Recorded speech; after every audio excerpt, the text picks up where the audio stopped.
ഈ അനിൽ കൊടിത്തോട്ടത്തിനൊക്കെ നിന്ന് മറുപടി കൊടുക്കുക എന്ന് പറയുന്നത് അയാളെ സഹായിക്കുന്നതിനും അയാൾക്ക് വരുമാനം ഉണ്ടാക്കി കൊടുക്കുന്നതിനും ആവശ്യമുള്ള കാര്യമാണ്. കാരണം അയാളെ സംബന്ധിച്ചിടത്തോളം അയാളോട് ചോദിക്കുന്ന ചോദ്യങ്ങൾക്കൊന്നും യാതൊരു ഉത്തരവും പറയാൻ കഴിയില്ല എന്ന് മുഹമ്മദ് ഈസ ഒക്കെ പലതവണ ചോദിച്ച് ആ മറുപടി വരുത്തിച്ചതിൻ്റെ അപാകത ചൂണ്ടിക്കാട്ടി വീണ്ടും വീണ്ടും വളരെ ഇൻഡെപ്തായി അതിന് മറുപടി കൊടുത്തുകൊണ്ടേയിരിക്കുകയാണ്. പക്ഷേ പുള്ളിയെ സംബന്ധിച്ചിടത്തോളം അതല്ല സ്പെഷ്യലൈസേഷൻ. പുള്ളിയുടെ സ്പെഷ്യലൈസേഷൻ എന്താണെന്ന് ചോദിച്ചാൽ എപ്പോഴും പുള്ളി ഫൈറ്റ് ചെയ്യുന്നത് അറിഞ്ഞൂടാത്ത കാര്യത്തിൽ പിടിച്ചാണ്. പുള്ളി വേറെ ഹിന്ദു സമുദായത്തിൽ ജനിച്ച ആളാണ്. അസ്തിത്വഭ്രംശം കൊണ്ട് ഈ അവിടുത്തെ തിക്താനുഭവങ്ങളൊക്കെ അടക്കമുള്ളവ ഇന്നും നമ്മുടെ സ്പീക്കർ പറഞ്ഞിട്ടുണ്ട്. 70കളിലൊക്കെ ഉണ്ടായിരുന്ന മുൻ സ്പീക്കർ രാധാകൃഷ്ണനൊക്കെ പറഞ്ഞതുപോലെ. പക്ഷേ അതിനെയൊക്കെ ആൺകുട്ടിയെപ്പോലെ ഫൈറ്റ് ചെയ്താണ് ഈ സ്പീക്കറായിരുന്ന രാധാകൃഷ്ണൻ സാറൊക്കെ പിടിച്ചു നിന്നെങ്കിൽ ഇതങ്ങനെ ഗത്യന്തരമില്ലാതെ വേറൊരിടത്ത് വന്നു ചേരുകയാണ്.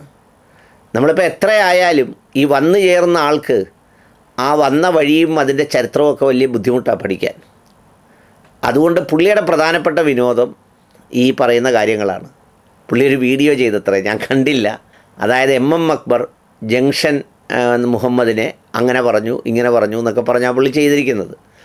അതിപ്പോൾ പുള്ളി പറഞ്ഞ ലക്ഷ്യം എന്താണെന്നും ഈ MM അക്ബർ പറഞ്ഞത് എന്താണെന്നും ഞാൻ പറഞ്ഞത് എന്താണെന്നും ഒക്കെ ഞങ്ങൾക്ക് പരസ്പരം നല്ല ധാരണയുണ്ട്. അപ്പോൾ അങ്ങനെ ധാരണയുള്ളിടത്തോളം കാലം പുള്ളി ഇതിനകത്ത് കയറി പിടിച്ചത് ബലപ്പെടുത്തിയൊക്കെ നോക്കുന്നത് എന്തിനാന്ന് വെച്ചാൽ MM അക്ബറിന് അനിൽ കൊടിത്തോട്ടത്തിൻ്റെ മറുപടി, അനിൽ മുഹമ്മദിന് അങ്ങനെ മറുപടി, ഇങ്ങനെയൊക്കെ ടൈറ്റിൽ പോലും ഇട്ടില്ലെങ്കിൽ പുള്ളിയുടെ ഒന്നും വലുതായി വിൽക്കില്ല. വേറെ ഏതെങ്കിലും ഒരു ടൈറ്റിലിൽ കാണുന്ന വീഡിയോസ് ഒന്ന് എടുത്ത് നോക്കിയാൽ മതി. പുള്ളിയുടെ സ്പെഷ്യലൈസേഷൻ ഇതാണ്. അതിനാണ് ഇതിലേക്ക് എന്നെ പിടിച്ചിടുന്നതും. അങ്ങനെ ചില സുഹൃത്തുക്കൾ എന്നോട് പറഞ്ഞു തന്നിട്ടുണ്ടായിരുന്നു, നിങ്ങളതിനകത്ത് കയറി പിടിക്കുമ്പോൾ അവന് വേണ്ടത് കാശാണ്, അത് നിങ്ങൾ ഒപ്പിച്ചു കൊടുക്കുകയാണെന്നൊക്കെ പറഞ്ഞുകൊണ്ടാണ് ഞാനങ്ങ് വിടാറുള്ളത്.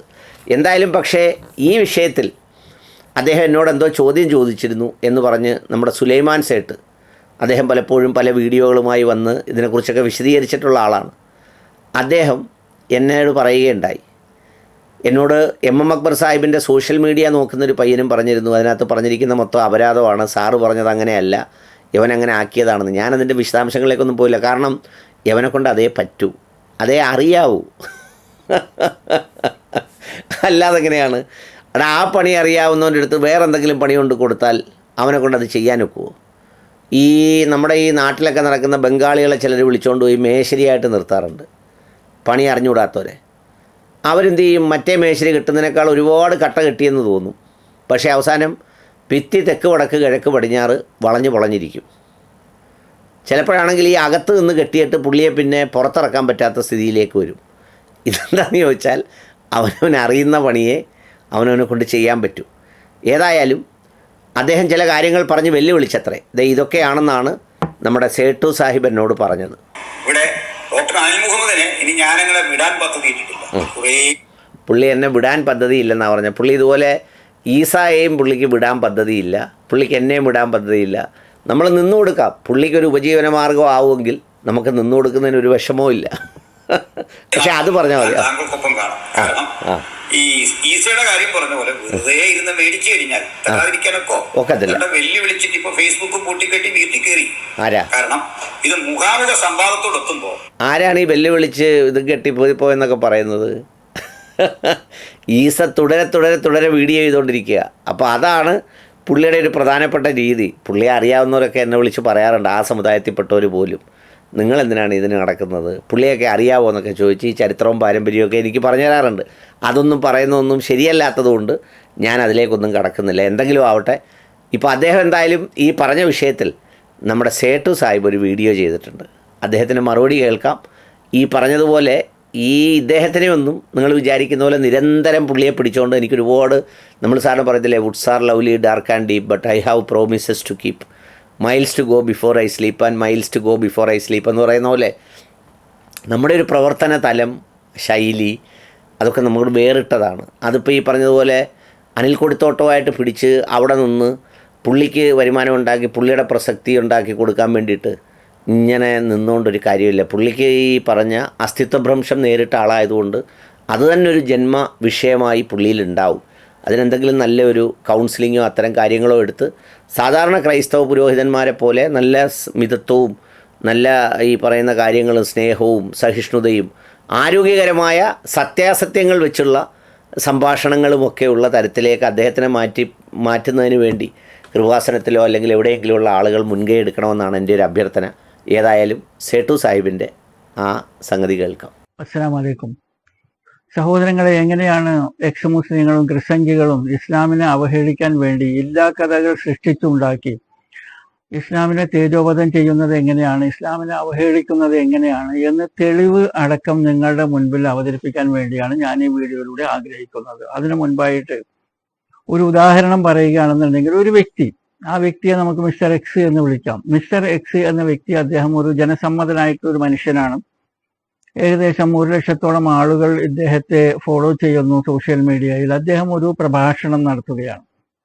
ആ പ്രഭാഷണം അദ്ദേഹം തൻ്റെ അച്ഛനെ കുറിച്ചാണ് പറയുന്നത്. അച്ഛൻ മരണപ്പെട്ടു പോയി. അദ്ദേഹം ആ നല്ല നാളുകളെ അയവിറുക്കുകയാണ് അദ്ദേഹത്തിന്റെ സംഭാഷണത്തിൽ. അദ്ദേഹം പറയുന്നത് ഇങ്ങനെയാണ്: എൻ്റെ അച്ഛൻ പട്ടികളോട് വളരെ സ്നേഹമുള്ളൊരു മനുഷ്യനായിരുന്നു. അദ്ദേഹത്തിനൊരു പട്ടി ഉണ്ടായിരുന്നു. ആ പട്ടി ചത്തുപോയി. അപ്പോൾ അച്ഛൻ മാർക്കറ്റിൽ പോയി വേറൊരു പട്ടിയെ വാങ്ങിക്കൊണ്ടുവന്നു. ഞങ്ങളുടെ വീടിന്റെ മുറ്റത്ത് അതിനെ കെട്ടിയിട്ടിട്ട് അച്ഛൻ അകത്തേക്ക് കിച്ചണിലേക്ക് പോയി വെള്ളം എടുക്കാൻ വേണ്ടി പട്ടിക്ക് കൊടുക്കാൻ. വെള്ളവും എടുത്ത് തിരിച്ചു വന്നു കഴിഞ്ഞപ്പോഴാണ് പട്ടി കയറ് പൊട്ടിച്ചുകൊണ്ട് രക്ഷപ്പെട്ട കാര്യം അച്ഛൻ മനസ്സിലാക്കുന്നത്. കുറെ കഴിഞ്ഞതിന് ശേഷം അയൽവക്കത്തുള്ള സ്ത്രീ എൻ്റെ അച്ഛൻ്റെ അടുത്ത് വന്ന് പറയുകയാണ്, ആ സ്ത്രീ മാർക്കറ്റിലായിരുന്നു. മാർക്കറ്റിൽ പോയി വന്നതിന് ശേഷം ആ സ്ത്രീ കാണുന്നത് ആ സ്ത്രീയുടെ ആടിനെ ഏതോ വന്യമൃഗം വന്ന് കടിച്ച് പരിക്കേൽപ്പിച്ചു പോയി എന്ന് എൻ്റെ അച്ഛൻ്റെ അടുത്ത് പറഞ്ഞു. അപ്പോൾ അച്ഛന് മനസ്സിലായി ആ ആടിനെ കടിച്ചത് ആ പട്ടിയായിരുന്നു. ഇതാണ് സംഭാഷണം. അപ്പോൾ ഈ സംഭാഷണത്തിന്റെ തുടക്കത്തിൽ എൻ്റെ അച്ഛൻ എന്ന വാക്കും ഈ സംഭാഷണത്തിന്റെ അവസാനത്തിലെ ഭാഗം പട്ടിയായിരുന്നു എന്ന വാക്കും കൂടി എടുത്ത് യോജിപ്പിച്ചിട്ട് എൻ്റെ അച്ഛൻ പട്ടിയായിരുന്നു എന്ന് ഒരു വീഡിയോ ചെയ്ത് സമൂഹ മധ്യത്തിൽ അതിനെ പ്രസിദ്ധീകരിക്കാൻ ആരെങ്കിലും ധൈര്യപ്പെടുന്നു? ഈ ചോദ്യത്തിന് 100% ആളുകളും നോവേ, ആരും അങ്ങനെ ചെയ്യുകയില്ല എന്ന് പറയും. എന്നാൽ നിങ്ങൾക്ക് തെറ്റി, അങ്ങനെ ചെയ്യുന്ന ആളുകളുണ്ട്. ആ ചെയ്യുന്ന വ്യക്തി ഒരു പക്ഷേ പൊതുജനത്തിൽ ജനസമ്മതനായിരിക്കാം, ഒരു നല്ല കുടുംബ ബാക്ക്ഗ്രൗണ്ടുള്ള വ്യക്തിയായിരിക്കാം. എന്നാൽ സൈക്കോളജിക്കലി മനഃശാസ്ത്രപരമായിട്ടുള്ള അത്തരം വ്യക്തികളെ അപഗ്രഥിക്കുമ്പോൾ നമുക്ക് മനസ്സിലാക്കാൻ കഴിയുന്നത്, അത്തരം വ്യക്തികൾ അവർ പുറമ്പോക്ക് ബീജത്തിൽ ജനിച്ചവരായിരിക്കും. ഒന്നുകിൽ ആ വ്യക്തിയുടെ മാതാവിനെ ഈ കുമ്പസാരത്തിനൊക്കെ പോയി കഴിഞ്ഞപ്പോൾ അച്ഛൻ അവരുമായി ചുറ്റുപാട് ഉണ്ടാക്കിയെടുത്തതിന് ശേഷം പള്ളിക്കൽ അച്ഛൻ്റെ ബീജത്തിൽ ജനിച്ചതായിരിക്കാം. അല്ലെങ്കിൽ ഏതെങ്കിലും ആളുകൾ അവരെ വീട്ടിലേക്ക് അതിക്രമിച്ച് കയറിക്കൊണ്ട് വന്ന ആ സ്ത്രീയെ ബലാത്കാരമായി കൊണ്ട് ആ സ്ത്രീയിൽ ജനിച്ചതായിരിക്കാം ഈ കുട്ടി. എന്നിട്ട് ആ സ്ത്രീയോട് ഈ ബലാത്കാരം ചെയ്ത വ്യക്തി പറയുകയാണ്, മിണ്ടരുത്, മിണ്ടിക്കഴിഞ്ഞാൽ നിന്റെ കുടുംബത്തെ ഞാൻ നശിപ്പിക്കും എന്ന് പറഞ്ഞുകൊണ്ട് നിസ്സഹായയായി ഈ സ്ത്രീ ഒരു പുറമ്പോക്ക് ബീജത്തിന് ജന്മം നൽകുന്നു. മൂന്നാമതായിട്ട് സ്നേഹം നടിച്ചു വരുന്ന കസിൻസ് ചിലപ്പോൾ ഈ പുറമ്പോക്ക് ബീജത്തിൽ നിന്ന് കുട്ടിക്ക് ജന്മം നൽകും. ഇങ്ങനെ 3 തരത്തിൽ പുറമ്പോക്ക് ബീജത്തിൽ ജനിക്കുന്ന കുട്ടികൾക്ക് സമൂഹ മധ്യത്തിൽ വന്നുകൊണ്ട് ഇതുപോലെ പറയാൻ, അതായത് ഒരു വ്യക്തിയെ അവഹേളിക്കാൻ, സമൂഹത്തിൽ ജനങ്ങൾക്കറിയാം ഇയാൾ പറയുന്നത് പച്ചക്കള്ളമാണ് എന്ന് അറിയാം. അങ്ങനെ പച്ചക്കള്ളം പറയാൻ ധൈര്യപ്പെടുന്നവൻ പുറമ്പോക്ക് ബീജത്തിൽ ജനിച്ചവനായിരിക്കും. അത്തരത്തിൽ കട്ട് ചെയ്ത് കള്ള വീഡിയോ പ്രചരിപ്പിക്കുന്ന വ്യക്തിക്ക് നന്നായിട്ടറിയാം, ഈ വീഡിയോ ഞാൻ പ്രസിദ്ധീകരിച്ചു കഴിഞ്ഞാൽ ആയിരക്കണക്കിന് ആളുകൾ എന്നെ നായിന്റെ മോനെ എന്ന് വിളിക്കും. അതായത് അദ്ദേഹത്തിന്റെ അച്ഛനെ നായി എന്നും ഇദ്ദേഹത്തിന്റെ മോനെന്ന് വിളിക്കും എന്ന് ഈ വീഡിയോ പ്രസിദ്ധീകരിക്കുന്ന വ്യക്തിക്ക് നന്നായി അറിയാം. തൻ്റെ അമ്മയെ ജനങ്ങൾ വേശ്യ എന്ന് വിളിക്കും എന്നും അദ്ദേഹത്തിന് അറിയാം. എന്നിട്ടും അദ്ദേഹം വീഡിയോ പ്രസിദ്ധീകരിക്കാൻ, ഇത്തരത്തിൽ കട്ട് ചെയ്തുണ്ടാക്കിയിട്ടുള്ള വീഡിയോ പ്രസിദ്ധീകരിക്കാൻ തയ്യാറാവുകയാണ് യൂട്യൂബിന്റെ വരുമാനത്തിന് വേണ്ടിയിട്ട്. അങ്ങനത്തെ വ്യക്തികളും ഇന്ന് ഇവിടെ ജീവിച്ചിരിക്കുന്നുണ്ട്. സ്വന്തം മാതാവിനെ ഒരാൾ വേശ്യ എന്ന് വിളിക്കുന്നതിലോ പിതാവിനെ നായി എന്ന് വിളിക്കുന്നതിലോ ഒരു വിഷമവും അവർക്കില്ല. അത്തരത്തിലൊരു വ്യക്തിയെ ഞാൻ നിങ്ങളുടെ മുൻപിൽ അവതരിപ്പിക്കുകയാണ്. അതാണ് ഈ ചിത്രത്തിൽ കാണുന്ന അനിൽ കൊടിത്തോട്ടം എന്ന് പറയുന്ന വ്യക്തി. അപ്പോൾ ഞാൻ ഇങ്ങനെ ഈ വിഷയം പച്ചയായിട്ട് പറയുമ്പോൾ സഹോദരങ്ങളെ, നിങ്ങൾ എന്നോട് ധാർമ്മിക രോഷം കൊള്ളേണ്ട ആവശ്യമില്ല. എൻ്റെ അച്ഛൻ പക്ഷിയാകുന്നു എന്ന് പറഞ്ഞതിന് തുല്യമാണ് ഈ പ്രവൃത്തിയാണ് ഈ അനിൽ കൊടിത്തോട്ടം ചെയ്തിരിക്കുന്നത്. അത് ഞാൻ നിങ്ങൾക്ക് മുമ്പിൽ തെളിവ് അവതരിപ്പിക്കുകയാണ്. ആ തെളിവ് എന്തെന്നാൽ, ഇദ്ദേഹം MM അക്ബർ സാഹിബിന്റെ ഒരു വീഡിയോ കാണിക്കുന്നുണ്ട്. നമുക്ക് ആ വീഡിയോ ഒന്ന് കാണാം. ഞാൻ ഇടയ്ക്ക് കൊണ്ടുവരാൻ ആഗ്രഹിക്കുന്നത് പ്രിയപ്പെട്ട MM അക്ബർ സാഹിബിനെയാണ്. വരട്ടെ MM അക്ബർ സാഹിബ്. അങ്ങനെയാണ് സൈനബും സയ്യിദും തമ്മിൽ വിവാഹിതരാകുന്നത്. ആ വിവാഹം നടന്ന് കുറെ കാലം കഴിഞ്ഞതിന് ശേഷം മുഹമ്മദ് നബി അവരുടെ വീട്ടിലേക്ക് പോയപ്പോ അവരുടെ തുണി പൊങ്ങിയത് കാണുകയും അങ്ങനെ അവരുടെ സൗന്ദര്യത്തെ കണ്ട് സൗന്ദര്യത്തിൽ ആകൃഷ്ടനായി മുഹമ്മദ് നബി സല്ലല്ലാഹു അലൈഹി വസല്ലം സയ്യിദിനോട് വിവാഹമോചനം ചെയ്യാൻ പറയുകയും അങ്ങനെ ആ വിവാഹമോചനം ചെയ്തതിന് ശേഷം മുഹമ്മദ് നബി സ്വീകരിക്കുകയും ചെയ്തു. ഈ വീഡിയോ ഏകദേശം 8 വർഷങ്ങൾക്ക് മുൻപ് 2016 ഇരിട്ടി എന്ന സ്ഥലത്ത് സ്നേഹസംവാദം എന്ന പേരിൽ അക്ബർ സാഹിബ് അവതരിപ്പിച്ചിട്ടുണ്ടായിരുന്ന 2 ചില്ലാനം മണിക്കൂറുള്ള ചോദ്യോത്തരത്തിൽ നിന്ന് ഇദ്ദേഹം ഒരു ചെറിയ ഭാഗം അടർത്തിയെടുത്താണ് ഇവിടെ കാണിച്ചിരിക്കുന്നത്. ഈ വീഡിയോ ഏകദേശം 17,000 ആളുകൾ കണ്ടു. 17,000 ആളുകളെ തെറ്റിദ്ധരിപ്പിക്കാൻ ഈ അനിൽ കൊടിത്തോട്ടത്തിന് കഴിഞ്ഞു, വെറും യൂട്യൂബിന്റെ വരുമാനത്തിന് വേണ്ടിയിട്ട്. 10 വെള്ളിക്കാശിന് വേണ്ടി യേശുവിനെ ഒറ്റിക്കൊടുത്ത ജൂദാസിന്റെ പണിയാണ് ഇദ്ദേഹം ചെയ്തുകൊണ്ടിരിക്കുന്നത് എന്ന് മനസ്സിലാക്കുക. ഇദ്ദേഹം അക്ബർ സാഹിബിന്റെ വീഡിയോ കാണിച്ചുകൊണ്ട് പറയുകയാണ്, പ്രവാചകൻ സല്ലല്ലാഹു അലൈഹി വസല്ലമ തുണി പൊന്തിയപ്പോൾ സൈനബ റളിയല്ലാഹു അൻഹയെ നഗ്നയായി കാണുകയും അങ്ങനെ വിവാഹം കഴിച്ചു എന്നാണ് ഇദ്ദേഹം പറഞ്ഞു കൊടുക്കുന്നത്.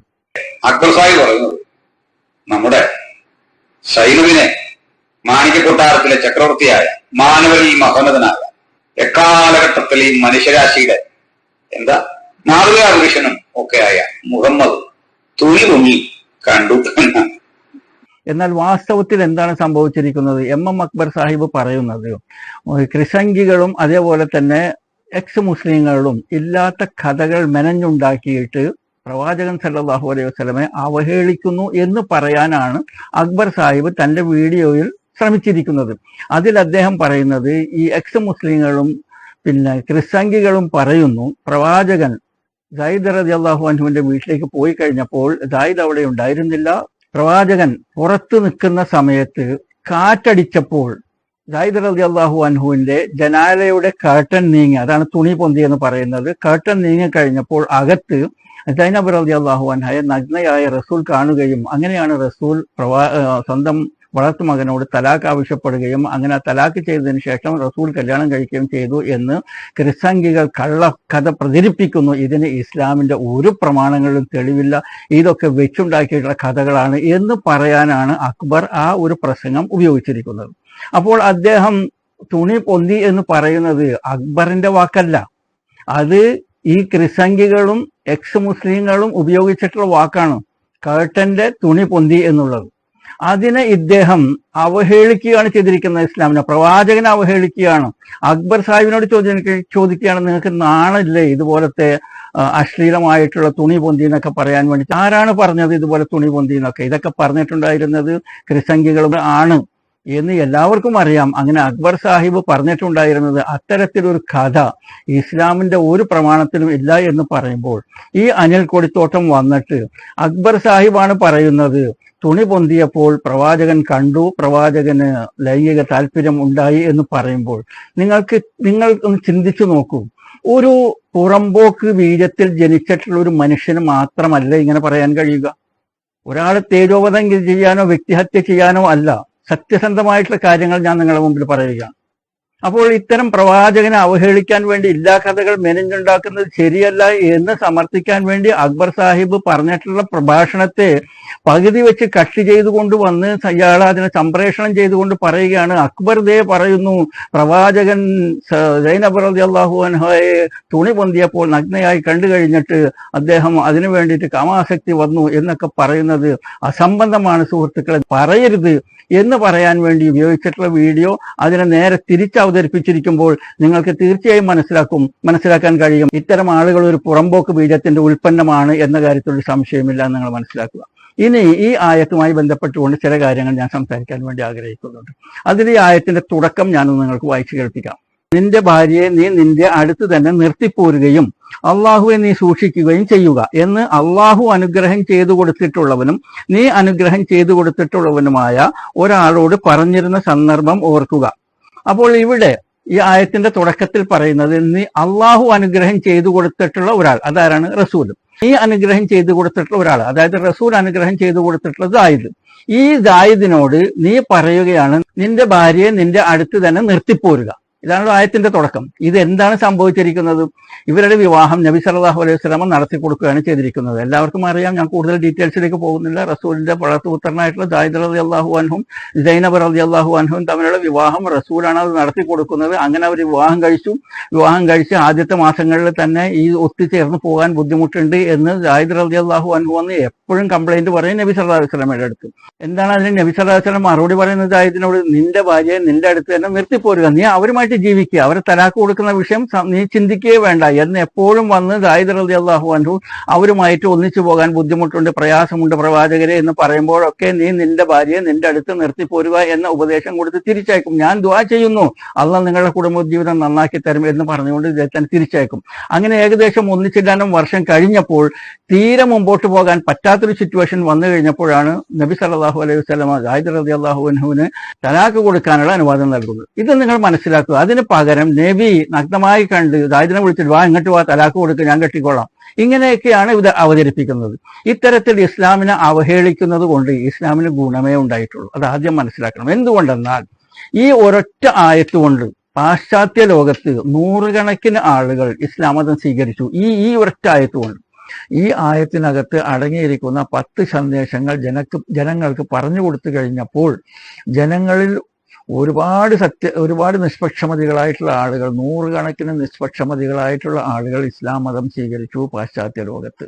ഫുർഖാൻ ലഭിച്ചിട്ടുള്ള, സത്യവും അസത്യവും തിരിച്ചറിയാൻ കഴിവ് ലഭിച്ചിട്ടുള്ള പണ്ഡിതന്മാരിൽ ഈ ആയത്തിന് 1, 2, 3 എന്ന് നമ്പർ ഇട്ടുകൊണ്ട് 10 സന്ദേശങ്ങൾ ഈ ആയത്തിൽ അടങ്ങിയിരിക്കുന്നത് അവർ വിവരിച്ചു കൊടുക്കുകയാണ്. ആ 10 സന്ദേശങ്ങൾ ഞാനിവിടെ പറയാൻ വേണ്ടി ആഗ്രഹിക്കുന്നു. അതിലൊന്നാമതായിട്ട് പറഞ്ഞിരിക്കുന്നത്, ഈ ആയത്ത് കൊണ്ട് ഒരുപാട് മുസ്ലിങ്ങൾക്ക് അവരുടെ ജീവൻ രക്ഷിക്കാൻ കഴിഞ്ഞിട്ടുണ്ട്. കാരണം ദത്തുപുത്രന്മാർ, വളർത്തുപുത്രന്മാർ ഒരുപാട് മാതാപിതാക്കന്മാരെ അവരുടെ അനന്തരാവകാശം കിട്ടാൻ, അവർ താമസിക്കുന്ന വീടടിച്ചെടുക്കാൻ വേണ്ടിയിട്ട്, അവരുടെ പൈസ കിട്ടാൻ വേണ്ടിയിട്ട് അവരെ നിർദാക്ഷിണ്യം കൊന്നുകളയുകയാണ് ചെയ്തിരിക്കുന്നത്. അതിൽ അവർ സ്ലോ പോയിസൺ കൊടുത്തു കൊന്ന കേസുകളുണ്ട്. അതേപോലെ തന്നെ ഈ ദത്തുപുത്രൻ കൂട്ടുകാരോട് അവരുടെ വീട് വന്ന് കൊള്ളയടിക്കാൻ ആവശ്യപ്പെടുകയും കൊള്ളയടിക്കാൻ വന്നവർ മാതാപിതാക്കളെ കൊന്നു എന്ന് വരുത്തി തീർക്കുകയും ചെയ്തുകൊണ്ട് മാതാപിതാക്കളെ കൊന്നവരുണ്ട്. കൊട്ടേഷൻ സംഘത്തിന് പൈസ കൊടുത്തുകൊണ്ട് വളർത്തുപുത്രന്റെ മാതാപിതാക്കൾ പുറത്തു പോകുന്ന സമയത്ത് അവരെ നിർദാക്ഷിണ്യം കൊല്ലിച്ചിട്ടുള്ള കേസുകളുമുണ്ട്. ഇതൊക്കെ നിങ്ങൾക്ക് അറിയണമെന്നുണ്ടെങ്കിൽ നിങ്ങൾ ഗൂഗിളിൽ പോയിട്ട് ഫോസ്റ്റർ സൺ കിൽഡ് പാരൻസ് അല്ലെങ്കിൽ അഡോപ്റ്റഡ് സൺ കിൽഡ് പാരൻസ് എന്ന് നിങ്ങൾ സെർച്ച് ചെയ്യുകയാണെന്നുണ്ടെങ്കിൽ ആയിരക്കണക്കിന് സംഭവങ്ങൾ നിങ്ങളുടെ കണ്ണിന്റെ മുമ്പിൽ നിങ്ങൾക്ക് കാണാൻ കഴിയും. അപ്പോൾ ഇത്തരത്തിൽ മുസ്ലിങ്ങളെ സംബന്ധിച്ചിടത്തോളം നിർദാക്ഷിണ്യം കൊല ചെയ്യപ്പെടേണ്ട അവസരം അവർക്ക് ഉണ്ടായില്ല. കാരണം ഈ ഒരു ആയത്തോട് കൂടിയിട്ട് മുസ്ലിങ്ങളെ സംബന്ധിച്ചിടത്തോളം ദത്തെടുക്കൽ വളരെ വിരളമാവുകയാണ് ഉണ്ടായിട്ടുള്ളത്. അപ്പോൾ മുസ്ലിങ്ങളെ സംബന്ധിച്ചിടത്തോളം ദത്തുപുത്രന്മാരുടെ കൈകളാൽ കൊല ചെയ്യപ്പെടുന്നതെന്ന് അവർ രക്ഷപ്പെട്ടിരിക്കുന്നു എന്നുള്ളതാണ് ഈ ആയത്തിൽ അടങ്ങിയിരിക്കുന്ന ഒന്നാമത്തെ സന്ദേശം. രണ്ടാമത്തെ സന്ദേശം ഇതിൽ പറയുന്നത്, നിങ്ങളൊരു ദത്തുപുത്രനെ ഉണ്ടെന്നുണ്ടെങ്കിൽ നിങ്ങളുടെ പേര് ആ ദത്തുപുത്രനോട് കൂട്ടിച്ചേർത്ത് പറയരുത്. കാരണം നിങ്ങൾ ആ കുട്ടിയുടെ അച്ഛൻ ആകാൻ പാടില്ല. ആ കുട്ടിയുടെ അച്ഛൻ ആരാണോ, ബയോളജിക്കൽ ഫാദർ ആരാണോ, ആ കുട്ടിയുടെ അച്ഛൻ ആരാണോ, ആ അച്ഛന്റെ പേരിലാണ് ഈ കുട്ടി അറിയപ്പെടേണ്ടത്. അല്ലാതെ എട്ടുകാരി മമ്മൂഞ്ഞിന്റെ പോലെ നിങ്ങളുടെ പേര് ആ കുട്ടിക്ക് നൽകാൻ പാടില്ല എന്നുള്ളതാണ് ഈ ആയത്തിൽ നിന്ന് നൽകുന്ന രണ്ടാമത്തെ സന്ദേശം. നബി സല്ലല്ലാഹു അലൈഹി വസല്ലമ ദായിദ് റളിയല്ലാഹു അൻഹുവിനെ വളർത്തുപുത്രനായി എടുത്തിരുന്ന സമയത്ത് ദായിദ് ബിൻ മുഹമ്മദ് എന്നാണ് അറിഞ്ഞിരുന്നത്. പിന്നീട് അള്ളാഹുവിന്റെ ആയത്ത് വന്നു കഴിഞ്ഞപ്പോൾ നബി സല്ലല്ലാഹു അലൈഹി വസല്ലമ ദായിദ് ബിൻ ഹാരിസ് എന്ന് നാമകരണം ചെയ്തു. കാരണം ദായിദിന്റെ പിതാവ് ഹാരിസ് ആയിരുന്നു. അപ്പോൾ ദായിദ് ബിൻ ഹാരിസ് എന്ന് ദായിദ് റളിയല്ലാഹു അൻഹു അറിയാൻ തുടങ്ങി. അപ്പോൾ നിങ്ങളുടെ ദത്തുപുത്രന്മാർക്ക് അല്ലെങ്കിൽ ആർക്കും ആവട്ടെ, നിങ്ങളൊരു കുട്ടിയെ എടുത്ത് വളർത്തുകയാണെന്നുണ്ടെങ്കിൽ സാധാരണ സ്കൂളിൽ കൊണ്ടുപോയി ചേർക്കുന്ന സമയത്തും അല്ലെങ്കിൽ ആ കുട്ടി വലുതായിട്ട് അതിൻ്റെ വിവാഹ സമയത്തും ഒക്കെ ആ കുട്ടിയുടെ പേരിന് ശേഷം നിങ്ങളുടെ പേരാണ് ചേർക്കുന്നത്. അങ്ങനെ ആ കുട്ടിയുടെ പേരിന് ശേഷം നിങ്ങളുടെ പേര് ചേർക്കുന്നത് ആ കുട്ടിയുടെ മാതാവിനോടുള്ള ഒരു ഇറസ്പെക്റ്റ് ആണ്, ബഹുമാനക്കുറവാണ്. കാരണം ആ കുട്ടി നിങ്ങളുടെ ബീജത്തിൽ ആ കുട്ടിയുടെ മാതാവിൽ ജനിച്ചു എന്ന ഒരു സന്ദേശവും ആ കുട്ടിയുടെ പേരിന്റെ കൂടെ നിങ്ങളുടെ പേര് ചേർത്ത് വിളിക്കുമ്പോൾ ഉണ്ടാകുന്നുള്ളൂ. ഇത് ഇന്ന് നമ്മുടെ നാട്ടിൽ നമുക്ക് കാണാൻ കഴിയുന്നത് പള്ളിയിലെ പാതിരിമാരെ അച്ഛൻ, ഫാദർ, പിതാവ് എന്നാണ് വിളിക്കുന്നത്. പള്ളിയിലെ പാസ്റ്ററിനെ അച്ഛൻ, പിതാവ്, ഫാദർ എന്ന് വിളിക്കുമ്പോൾ അത് നിങ്ങളുടെ മാതാവിനോട് ചെയ്യുന്ന ഒരു അനീതിയാണ്. ആ വ്യക്തിയുടെ ബീജത്തിൽ നിങ്ങളുടെ മാതാവിൽ കൂടെ നിങ്ങൾ ജനിച്ചു എന്നാണല്ലോ അതിന്റെ വ്യംഗ്യമായിട്ടുള്ള അർത്ഥം. അപ്പോൾ അതുകൊണ്ട് ഈ പള്ളിയിലെ പാസ്റ്ററിനെ അച്ഛൻ, പിതാവ്, ഫാദർ എന്ന് വിളിക്കുന്നത് അവസാനിപ്പിക്കണം. ഒന്നുകിൽ അദ്ദേഹത്തിന്റെ പേര് വിളിക്കുക, അല്ലെങ്കിൽ പാസ്റ്റർ എന്ന് വിളിക്കുക. നിങ്ങൾ അദ്ദേഹത്തെ അച്ഛനോ പിതാവെന്നോ ഫാദറിനോ വിളിക്കുന്നത് അത് നിർത്തുക. ഇതാണ് ഈ ആയത്തുമായി ബന്ധപ്പെട്ടിട്ടുള്ള രണ്ടാമത്തെ സന്ദേശം. മൂന്നാമതായിട്ട് ഈ ആയത്തിൽ നിന്ന് ലഭിക്കുന്ന സന്ദേശം എന്തെന്നാൽ, നിങ്ങളുടെ കൂട്ടുകുടുംബത്തിൽ ജ്യേഷ്ഠന്റെയും അനുജന്റെയും ബാക്കി നിങ്ങളുടെ ബന്ധക്കാരുടെയും എല്ലാം കൂട്ടുകുടുംബത്തിൽ, നിങ്ങൾ വലിയ കുടുംബം നിങ്ങൾക്ക് ഉണ്ടാകുമല്ലോ, ആ കുടുംബത്തിനകത്ത് ഒരുപാട് യുവതി യുവാക്കൾ ഉണ്ടാകും, ചെറുപ്പക്കാരും പെൺകുട്ടികളും വിവാഹം കഴിക്കാത്തവർ. അവരുടെ വിവാഹം നടത്തി കൊടുക്കാൻ വേണ്ടിയിട്ട് നിങ്ങൾ മുമ്പോട്ട് വരണം, നിങ്ങൾ ബ്രോക്കർ ചെയ്യണം അവരുടെ വിവാഹത്തിന് വേണ്ടിയിട്ട് എന്ന സന്ദേശമാണ് ഇത് മൂന്നാമതായിട്ട് നൽകുന്നത്. കാരണം എന്തെന്നാൽ, നബി സല്ലല്ലാഹു അലൈഹി വസല്ലമ ബ്രോക്കർ ആയിക്കൊണ്ട്, ഏജന്റ് ആയിക്കൊണ്ടാണ് സയ്യിദ് റളിയല്ലാഹു അൻഹുവിന്റെയും സൈനബ് റളിയല്ലാഹു അൻഹയുടെയും വിവാഹം നടത്തി കൊടുത്തിരിക്കുന്നത്. അപ്പൊ നമ്മളോട് ഈ മാട്രിമോണിയൽ പോലെയുള്ള സൈറ്റുകളൊക്കെ അവലംബിക്കുന്നതിന് പകരം നമ്മുടെ കുടുംബത്തിലും കൂട്ടുകുടുംബത്തിലുള്ള കുട്ടികളും അല്ലെങ്കിൽ നമ്മുടെ സുഹൃത്തുക്കളുടെ മക്കൾക്കും ഒക്കെ വിവാഹബന്ധങ്ങൾ ഉണ്ടാക്കി കൊടുക്കാൻ വേണ്ടിയിട്ട് നമുക്ക് ആഹ്വാനം നൽകുന്നതാണ് ഇതിലെ മൂന്നാമത്തെ സന്ദേശം. നാലാമത്തെ സന്ദേശം എന്തെന്നാൽ, നിങ്ങൾ അങ്ങനെ ഒരു വിവാഹം ഏർപ്പെടുത്തി കൊടുത്തിട്ട് അത് തലാഖാവും എന്ന് നിങ്ങൾ പേടിക്കേണ്ട ആവശ്യമില്ല. അങ്ങനെ തലാഖ് ആയിട്ടുണ്ടെങ്കിൽ തന്നെ അതിൽ നിങ്ങൾ ബേജാറാവേണ്ട ആവശ്യവുമില്ല എന്നാണ് നാലാമത് നൽകുന്ന സന്ദേശം. നമുക്കറിയാം, നമ്മുടെ കൂട്ടുകുടുംബത്തിൽ തന്നെ ചില ആൺകുട്ടികൾക്ക് പറ്റിയിട്ടുള്ള ജോഡി നമുക്കറിയാം. ഇന്ന സ്ഥലത്തുള്ള ഇന്ന ആളുടെ പെൺകുട്ടി, അല്ലെങ്കിൽ ആ പെൺകുട്ടിക്ക് പറ്റിയിട്ടുള്ള ഒരു ജോഡി, ഒരു ആൺകുട്ടി ഉള്ളതായിട്ട് നമുക്കറിയാം. പക്ഷെ നമ്മൾ സ്വാഭാവികമായിട്ട് അവരുടെ വിവാഹബന്ധം നടത്തി കൊടുക്കേണ്ട വിഷയത്തിൽ അവരുടെ മാതാപിതാക്കളോട് നമ്മൾ ബന്ധപ്പെടുന്നുണ്ട്. എന്തുകൊണ്ടെന്നാൽ, എങ്ങാനും ആ വിവാഹം നമ്മൾ കൊണ്ടുപോയി കൊടുത്തിട്ടുള്ള പ്രപ്പോസൽ വിവാഹം കഴിഞ്ഞതിന് ശേഷം അത് തലാഖാവുകയാണെന്നുണ്ടെങ്കിൽ നമ്മുടെ നേരെ വിരൽ ചൂണ്ടിയാൽ പ്രശ്നമാവില്ലേ എന്ന് പേടിച്ചുകൊണ്ട് നമ്മൾ ചെയ്യുന്നില്ല. പക്ഷെ നിങ്ങൾ അങ്ങനെ പേടിക്കേണ്ട ആവശ്യമില്ല. നിങ്ങൾ വിവാഹം നടത്തി കൊടുക്കുക. തലാഖായി കഴിഞ്ഞാൽ അത് നിങ്ങളുടെ പ്രശ്നമല്ല. കാരണം നബി സല്ലല്ലാഹു അലൈഹി വസല്ലം നടത്തി കൊടുത്തിട്ടുണ്ടായിരുന്ന വിവാഹം തലാഖായി. അപ്പോൾ നബി സല്ലല്ലാഹു അലൈഹി വസല്ലം നടത്തിയ വിവാഹം തലാഖായെങ്കിൽ നിങ്ങൾ നടത്തുന്ന വിവാഹം തലാഖാവുന്നതിനെ കുറിച്ച് നിങ്ങൾ ഭയപ്പെടേണ്ട. ഇതാണ് നാലാമത്തെ സന്ദേശം ഈ ആയത്ത് നൽകുന്നത്. ഇനി അഞ്ചാമതായിട്ട് ഈ ആയത്ത് നൽകുന്ന സന്ദേശം എന്തെന്നാൽ, നബി സല്ലല്ലാഹു അലൈഹി വസല്ലമയാണ് സൈനബ് റളിയല്ലാഹു അൻഹയുടെ പ്രപ്പോസലുമായിട്ട് അവരുടെ വീട്ടിലേക്ക് പോകുന്നത്. അങ്ങനെ നബി സല്ലല്ലാഹു അലൈഹി വസല്ലമ ഇതാ പ്രപ്പോസലുമായി വരുന്നു എന്ന് പറഞ്ഞു കഴിഞ്ഞപ്പോൾ സൈനബ് റളിയല്ലാഹു അൻഹയുടെ വീട്ടുകാർ വളരെയധികം സന്തോഷിക്കുകയും വളരെയധികം സന്തോഷത്തോടുകൂടി നബിയെ സ്വീകരിക്കുകയും ചെയ്തു. അവർ വിചാരിച്ചിരുന്നത് നബി സല്ലല്ലാഹു അലൈഹി വസല്ലമ സൈനബ് റളിയല്ലാഹു അൻഹയെ വിവാഹം കഴിക്കാൻ വേണ്ടി പ്രപ്പോസ് ചെയ്യാൻ വേണ്ടി വരുന്നു എന്നാണ് സൈനബ് റളിയല്ലാഹു അൻഹയുടെ വീട്ടുകാർ ചിന്തിച്ചിട്ടുണ്ടായിരുന്നത്. അവിടെ ചെന്ന് കഴിഞ്ഞപ്പോൾ നബി സല്ലല്ലാഹു അലൈഹി വസല്ലമ തന്റെ സ്വന്തം വളർത്തു മകനെ കുറിച്ചിട്ടാണ് പ്രപ്പോസൽ അവതരിപ്പിച്ചിട്ടുണ്ടായിരുന്നത്. അങ്ങനെ അവർ ആ വിവാഹത്തിന് സമ്മതിക്കുകയും ചെയ്തു. കാരണം പ്രപ്പോസൽ കൊണ്ടുവന്നിരിക്കുന്നത് ഒരു മാന്യ വ്യക്തിയാണല്ലോ, പ്രവാചകനാണല്ലോ എന്നതാണ്. അപ്പൊ ഇതിൽ നിന്ന് നമുക്ക് ലഭിക്കുന്ന സന്ദേശം എന്തെന്നാൽ, സമൂഹത്തിലെ ഉന്നതനായിട്ടുള്ള ഒരു വ്യക്തി അല്ലെങ്കിൽ ഒരു മതപണ്ഡിതൻ നമ്മളുടെ മകൾക്കോ മകനോ വേണ്ടിയിട്ട് ഒരു പ്രപ്പോസലും കൊണ്ടുവരുന്ന സമയത്ത് അതിനെ നമ്മൾ വളരെ സീരിയസ് ആയിട്ട് പരിഗണിക്കണം. കഴിയുമെങ്കിൽ ആ വിവാഹം നടത്തി കൊടുക്കണം. ഇതാണ് ഈ ആയത്തിന്റെ അഞ്ചാമത്തെ സന്ദേശം.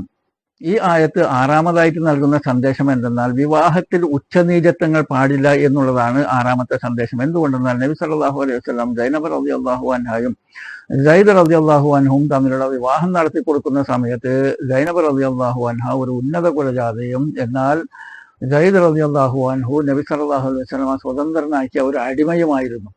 അപ്പോൾ ഇത്തരത്തിലുള്ള ഉച്ചനീചത്വങ്ങൾക്ക് ഒന്നും വില കൽപ്പിക്കാതെ അവിടെ ഒരു വിവാഹം നടന്നിരിക്കുന്നു. അപ്പൊ അതുകൊണ്ട് നിങ്ങൾ വിവാഹബന്ധത്തിൽ ഏർപ്പെടുമ്പോൾ ഇത്തരത്തിലൊരു ഉച്ചനീചത്വങ്ങൾക്ക് നിങ്ങൾക്ക് സ്ഥാനം നൽകണ്ട എന്നൊരു സന്ദേശം ആറാമതായിട്ട് നിങ്ങൾക്ക് ലഭിക്കുന്നു.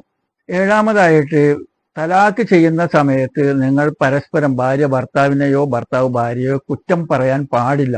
എനിക്ക് തലാക്ക് വേണം എന്ന് പറഞ്ഞുകൊണ്ട് ഭാര്യയ്ക്ക് തലാക്ക് മേടിച്ചിട്ട് പോകാം, എനിക്ക് തലാക്ക് വേണമെന്ന് പറഞ്ഞുകൊണ്ട് ഭർത്താവിന് തലാക്ക് മേടിച്ചു പോകാം. ഇതാണ് ഏഴാമത് നൽകുന്ന സന്ദേശം. എന്തുകൊണ്ടെന്നാൽ, വിവാഹത്തിന് ശേഷം സയ്യിദ് റളിയല്ലാഹു അൻഹു ഒരുപാട് പ്രാവശ്യം നബി സല്ലല്ലാഹു അലൈഹി വസല്ലമയുടെ അടുത്ത് വന്നിട്ട് എനിക്ക് മുമ്പോട്ട് പോകാൻ ബുദ്ധിമുട്ടുണ്ട്, വിവാഹം കഴിഞ്ഞ തുടക്കത്തിലെ കാലങ്ങളിലും ഒരു കൊല്ലത്തോളം നബി സല്ലല്ലാഹു അലൈഹി വസല്ലമയുടെ അടുത്ത് വന്നുകൊണ്ട് സയ്യിദ് റളിയല്ലാഹു അൻഹു നബി സല്ലല്ലാഹു അലൈഹി വസല്ലമയോട് പറയുകയാണ്, ഒരുമിച്ച് പോകാൻ ഒരുപാട് ബുദ്ധിമുട്ടുണ്ട് പ്രവാചകരെ, എനിക്ക് തലാക്ക് വേണം എന്ന് പലപ്പോഴും പറയുമ്പോഴും ആ ആയത്തിന്റെ തുടക്കത്തിൽ എന്താണ് പറഞ്ഞിരിക്കുന്നത്? നീ നിന്റെ ഭാര്യയെ നിന്റെ അടുത്ത് തന്നെ നിർത്തിപ്പോരുക എന്നാണ് നബി സല്ലല്ലാഹു അലൈഹി വസല്ലം പറയുന്നത്. എത്രയോ പ്രാവശ്യം വന്നിട്ട് സയ്യിദ് റളിയല്ലാഹു അൻഹു പറയുന്നുണ്ട്, എനിക്ക് ബുദ്ധിമുട്ടുണ്ട് പ്രവാചകരെ, അവരുമായിട്ട് ഒത്തുപോകാൻ ബുദ്ധിമുട്ടുണ്ട് എന്ന് പറയുമ്പോൾ എന്താണ് ബുദ്ധിമുട്ട് എന്ന് ചോദിച്ചുകൊണ്ട് അവരുടെ കുറ്റം അന്വേഷിച്ചറിയുന്നില്ല. എത്ര എന്നാൽ തലാക്ക് ആവുന്നത് വരെ രണ്ടുപേരും പരസ്പരം സയ്യിദിന്റെ കുറവ് എന്താണെന്നും സൈനബ റളിയല്ലാഹു അൻഹയുടെ കുറവ് എന്താണെന്നും പരസ്പരം ആരോടും പറഞ്ഞിട്ടില്ല. അപ്പൊ നിങ്ങൾ തലാക്ക് മേടിക്കുന്ന സമയത്ത് ഒരു ഭാര്യ അദ്ദേഹത്തിന്റെ അവളുടെ ഭർത്താവിനെ കുറിച്ചിട്ട് ഭാര്യയുടെ വീട്ടുകാരോടോ അല്ലെങ്കിൽ തലാക്ക് നൽകുന്ന കമ്മിറ്റിക്കാരോടോ ആരോടും തന്നെ ഒന്നും തന്നെ ഒരു കുറ്റം, ഭർത്താവിന്റെ കുറ്റം ഭാര്യ പറയാൻ പാടില്ല, ഭാര്യയുടെ കുറ്റം ഭർത്താവ് പറയാൻ പാടില്ല. ഇതാണ് ഈ ആയത്തിൽ നൽകുന്ന 7ാമത്തെ സന്ദേശം. നിങ്ങൾ തലാക്ക് വാങ്ങിക്കാം, ഭാര്യ ഭർത്താവിന്റെ വസ്ത്രമാണ്, ഭർത്താവ് ഭാര്യയുടെ വസ്ത്രമാണ് എന്നാണ് അള്ളാഹ് പറഞ്ഞിരിക്കുന്നത്. അപ്പോൾ ഭർത്താവിന് എന്തെല്ലാം ന്യൂനതകൾ ഉണ്ടെങ്കിലും ഭാര്യയ്ക്ക് അത് പറയാൻ അനുവാദമില്ല. അതേപോലെ തന്നെ ഭാര്യയ്ക്ക് എന്തെല്ലാം കുറ്റങ്ങൾ ഉണ്ടെങ്കിലും ഭർത്താവിന് അത് പറയാൻ അനുവാദമില്ല എന്നുള്ളതാണ് ഈ ആയത്തിലെ 7ാമത്തെ സന്ദേശം. ഇനി 8ാമത്തെ സന്ദേശം, ആളുകളൊക്കെ പറയുന്നത് ഞാൻ അള്ളാഹുവിന് വേണ്ടിയിട്ട് ഒരുപാട് ഇബാദത്തൊക്കെ ചെയ്ത് അള്ളാഹുവിന്റെ മാർഗത്തിൽ ജീവിക്കുന്ന ഒരു വ്യക്തിയാണ്, പക്ഷെ ഞാൻ ദുആ ചെയ്തിട്ട് അള്ളാഹ് കേൾക്കുന്നില്ല എന്ന് സങ്കടപ്പെടുന്ന ഒരുപാട് ആളുകളുണ്ട്. അവർക്കുള്ള മറുപടിയാണ് ഇതിൽ 8ാമത്തെ സന്ദേശമായി കൊടുത്തിരിക്കുന്നത്. എന്തുകൊണ്ടെന്നാൽ, പ്രവാചകരെ എൻ്റെ ജീവിതം ശരിയാവുന്നില്ല, എനിക്ക് ഒത്തുപോകാൻ ബുദ്ധിമുട്ടുണ്ട് എന്ന് പറഞ്ഞ് സയ്യിദ് റളിയല്ലാഹു അൻഹു നബി സല്ലല്ലാഹു അലൈഹി വസല്ലമയുടെ അടുത്ത് വന്നപ്പോഴൊക്കെ നീ നിന്റെ ഭാര്യയെ നിന്റെ അടുത്ത് നിർത്തിപ്പോരുക, ഞാൻ ദുആ ചെയ്യുന്നുണ്ട്, നിന്റെ കുടുംബം നന്നാവും എന്ന് പറഞ്ഞിട്ട് നബി സല്ലല്ലാഹു അലൈഹി വസല്ലമ ആശ്വസിപ്പിച്ചിട്ടുള്ള ആ കുടുംബം നബി സല്ലല്ലാഹു അലൈഹി വസല്ലമ അള്ളാഹുവിന് ഏറ്റവും ഇഷ്ടപ്പെട്ടിട്ടുള്ള അഷ്റഫുൽ ഖൽക്കിന്റെ ദുആ അള്ളാഹ് കബൂൽ ചെയ്യുകയുണ്ടായില്ല. ഇവരുടെ വിവാഹം പാളിപ്പോവുകയാണ് ഉണ്ടായിരുന്നത്. അപ്പോൾ നബി സല്ലല്ലാഹു അലൈഹി വസല്ലമയുടെ ദുആ അള്ളാഹു കബൂൽ ചെയ്തിട്ടില്ല, പിന്നെ നിങ്ങളുടെ ദുആ കബൂൽ ചെയ്തിട്ടില്ല എന്ന് പറഞ്ഞ് നിങ്ങൾ വിലപിക്കേണ്ട ആവശ്യമില്ല.